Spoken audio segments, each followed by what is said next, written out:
Hey folks, this is Aaron Humiston, and in this video what I am here to show you is this cool little rig that I sort of made.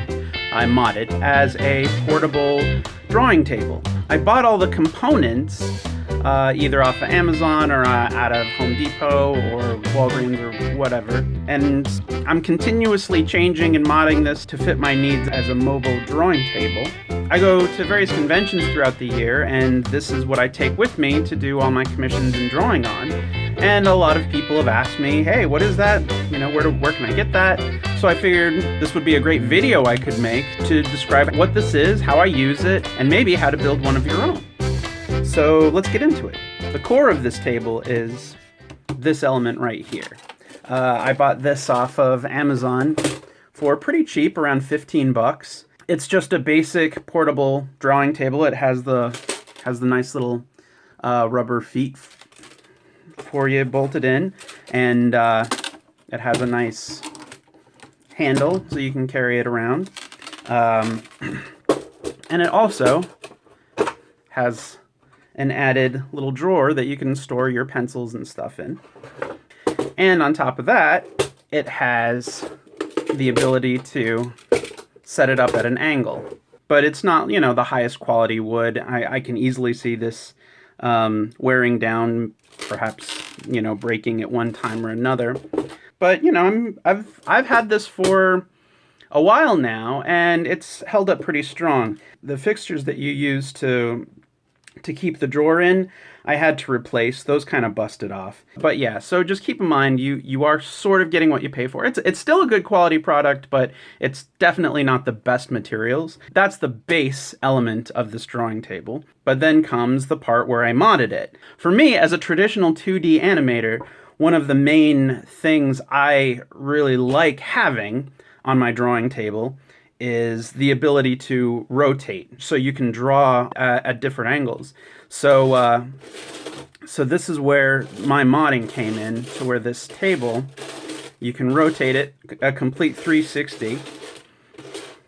Now the catch, if you angle it too high, the corners will touch the table, and you'll have to have this at the edge of the table closest to you. Then you can do the complete rotation, which is fine by me. Usually how I set mine up is I will put these front feet, I will hang them over the edge of the table, so that kind of actually anchors it to the table, and then that will give me my full rotation as I draw on it. So what I did to mod that, I bought a Lazy Susan off of Amazon, attached that to the base of this, and then on the other side of the Lazy Susan, I attached this board, which is called the ampersand hardboard. It's an 11-inch by 14-inch hardboard, and it is quite hard, quite sturdy. I'm not using this as my actual drawing table.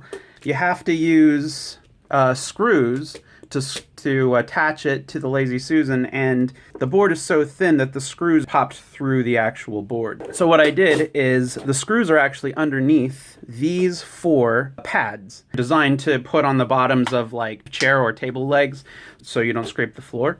I just attached those to the sharp tips of those screws, and then all these other white little dots you see on here are Scotch fasteners. They're Velcro. So these are the hook ends of the Velcro. And then on the other ends, I bought this plexiglass sheet, and I can just attach that to the top. And now I'll have a nice smooth drawing surface to draw on. Conveniently, they make these plexiglass sheets in 11 by 14, and I just bought this single one from Home Depot on its own, and it fits perfectly with that nice hardboard underneath. So it's this perfect little fit, and I can use this to draw my stuff on. I'm pretty happy with this setup right now. One of the things I was thinking of is somehow attaching something to the bottom or to the side so I can place my sketchbook on there. But what I've been doing is I'll just take my sketchbook, and I just use these medium binder clips to attach my sketchbook to the table. And that way, my sketchbook, even at an angle, it'll be attached to my table. And it's particularly nice with sketchbooks like this because it'll hold your paper in place on this end through the binder clips, of course, and then, you know, the binding of the actual sketchbook holds the paper in place on the other end too. So I might not bother installing some sort of bar or something at the bottom to place the sketchbook on. I'm really happy with how this binder clip setup is working. Another nice thing about these fasteners, not only can I use this table just to draw on, but due to these fasteners, you can see I've actually added a few more right here.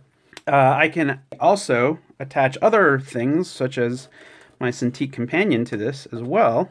And again, have the same setup, but now with my companion, thanks to that nice fastener system. Now, you know, keep in mind that if you do use this fastener system, you are attaching something sticky to the back of your device.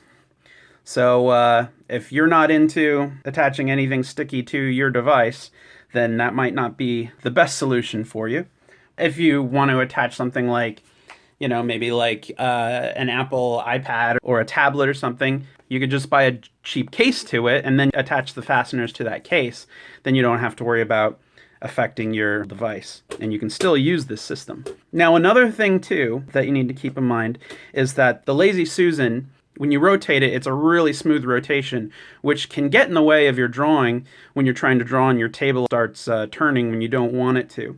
So one thing I did also install is, you can see here, I attached a little bit of wood to the base, and then on top of that, I attached another one of these little pads, and I did that on both sides of this table. That way, there's a bit of resistance, so when I'm drawing on it, the table won't idly turn. Okay, so let's recap. The base I got on Amazon was around 14 bucks. It came with a little wooden flap that's attached to the bottom of it. I removed that to accommodate adding the Lazy Susan, which costed me around 8 bucks. And attached to that was my ampersand hardboard, 11 inches by 14 inches, which costed me about 8 bucks as well. So that's the base of it. I use the Scotch fasteners. You can buy about a pack of those for about 10 bucks, which I use to attach my plexiglass piece, which can cost you anywhere between 5 and 10 bucks. Now, the last thing that we're missing are those pads for the screws, and then also I had a couple pads and scrap wood pieces to add resistance to the Lazy Susan. On Amazon, I'm seeing you could buy a pack of 48 of those for about 6 bucks. So you're going to need a small Phillips head screwdriver to remove this base piece, and a regular sized Phillips head screwdriver to attach all your fixtures to the base. And then, of course, you're going to need fairly small screws, so I don't know how much that would cost you. But minus those pieces, for this base setup, it would cost you in the ballpark of $50 to $55. Not bad for a nice little mobile artist table. That's what I currently use. It does fit in a suitcase. It does fit in my backpack. It still takes up a little bit of room. You know, it's not perfectly thin. And I still have some thoughts on how to mod this even further. But as of right now, this works pretty nice. It does what I need it to do. It is mobile and it is functional.